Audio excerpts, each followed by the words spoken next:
episode of the Daily Flip podcast. I'm your host, Alex, and today we're going to be flipping through a story coming from our friends at the Wall Street Journal in their opinion section.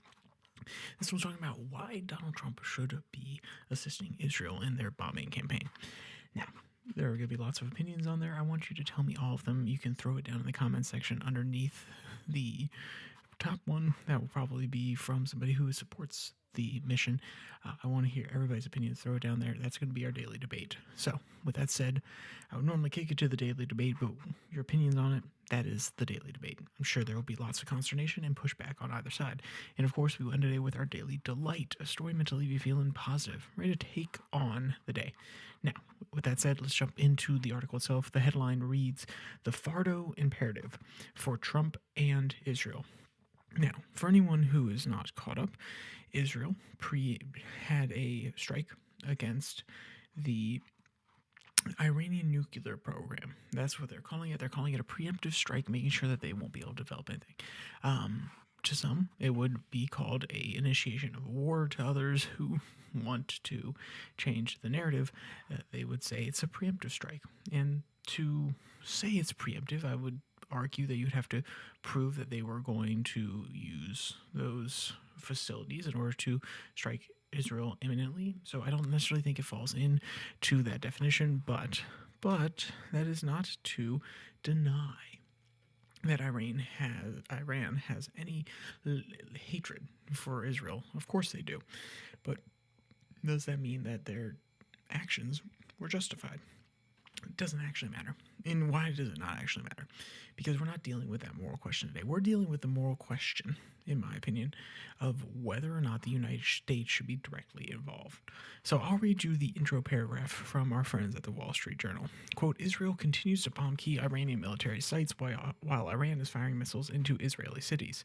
Central to an Israeli strategic victory will be whether it can destroy Iran's military nuclear weapons, and that effort deserves American help." The author goes on to say, Israel's bombing is first and foremost an anti-nuclear proliferation campaign. Other goals include treating Tehran's ballistic missile capacity, which the regime has been escalating to be able to produce hundreds a month, end quote. So there you go. You hear it from them. It's an anti-proliferation campaign, but also then you can't deny that they outright said that this deserves the help of the United States of America. So my question is, why? It's not to say the U.S. doesn't have a strategic interest. It's not to say that Iran is a destabilizing force within the region. Why? You need to give me more than that. And I am not saying that I disagree with the mission. I'm not saying I agree with the mission either. I'm coming at it from a purely argumentative standpoint. Why? You cannot simply ask us as the American people to invest our blood, sweat, and tears, that put our military soldiers into even more risk, whether it be shipping them arms, which end up in Israel, which means they have to be piloted by us, or even allies of the United States, other allies of the United States, which then bears the question, are we not risking their lives?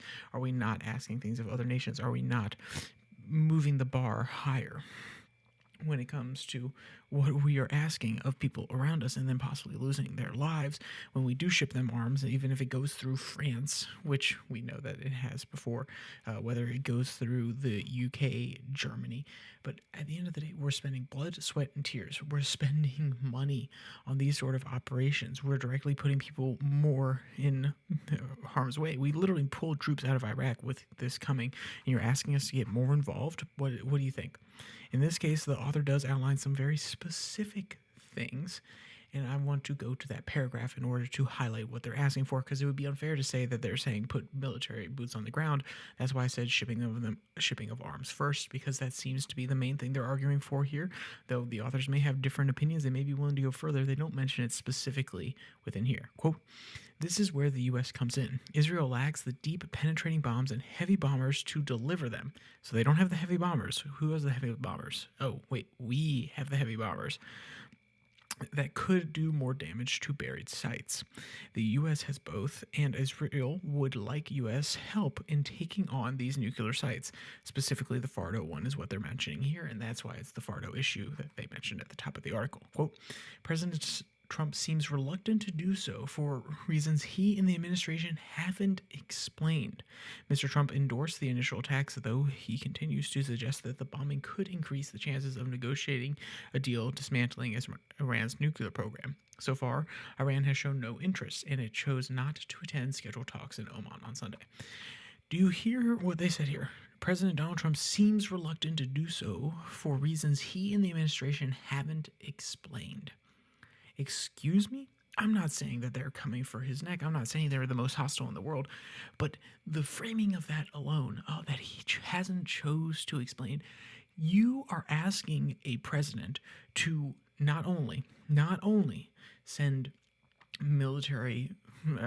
bunker busting grade bombs to a ally, which are expensive, let alone, but also the bombers. Now, you can make an argument that some Israelis know how to operate those bombers, so U.S. soldiers probably wouldn't, or in this case, Air Force members wouldn't be involved, though I find that unlikely. They would probably have to be at least in some auxiliary role when it comes to flying those bombers. The point being, you're asking him to directly help with material in a war against Iran. And you are telling me that, he has to provide a reason?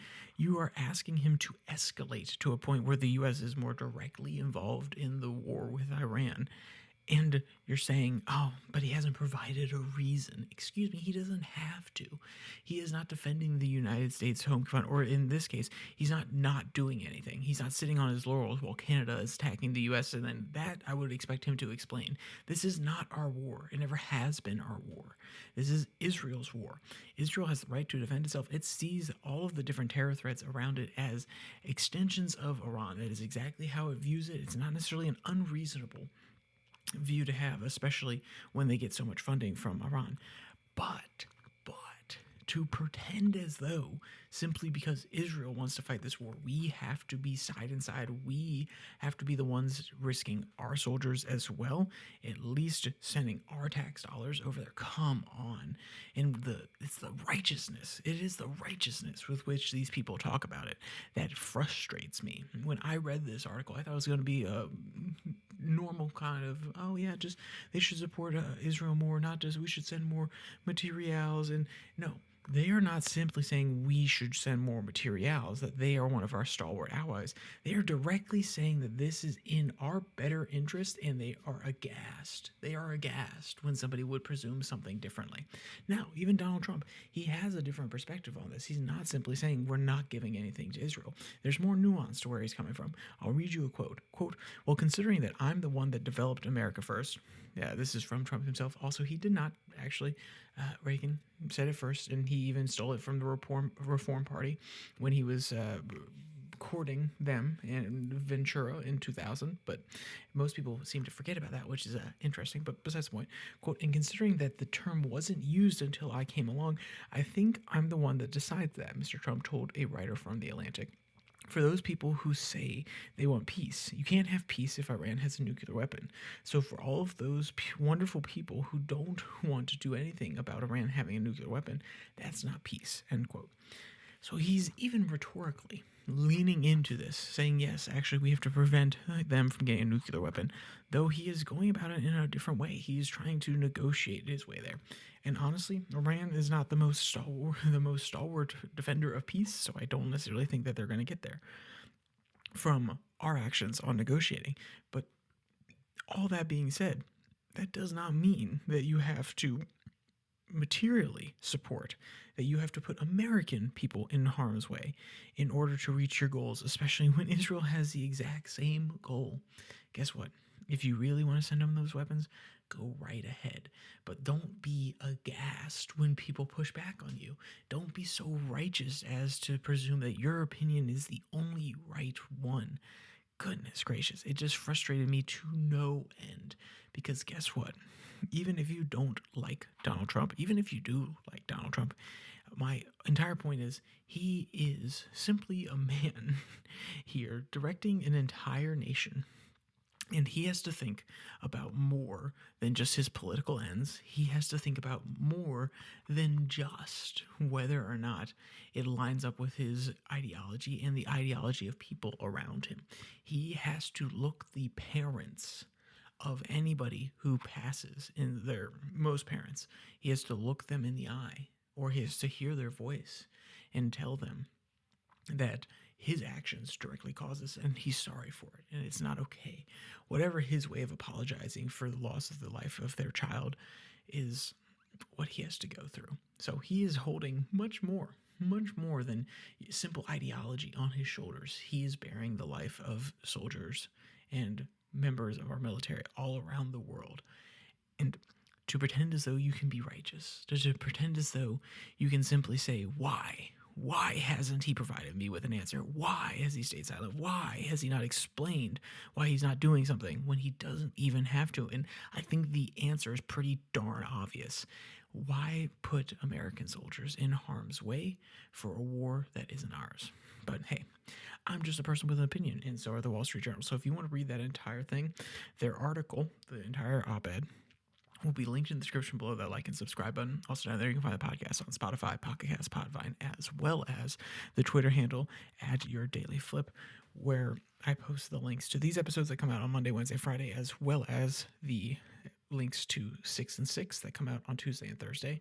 6 and 6 is international news. It's all about 6 stories from around the world in 6 minutes or less. It's supposed to be quick. It's supposed to be consumable. So with all that said, there's only one more thing to say. Stay safe. Don't die.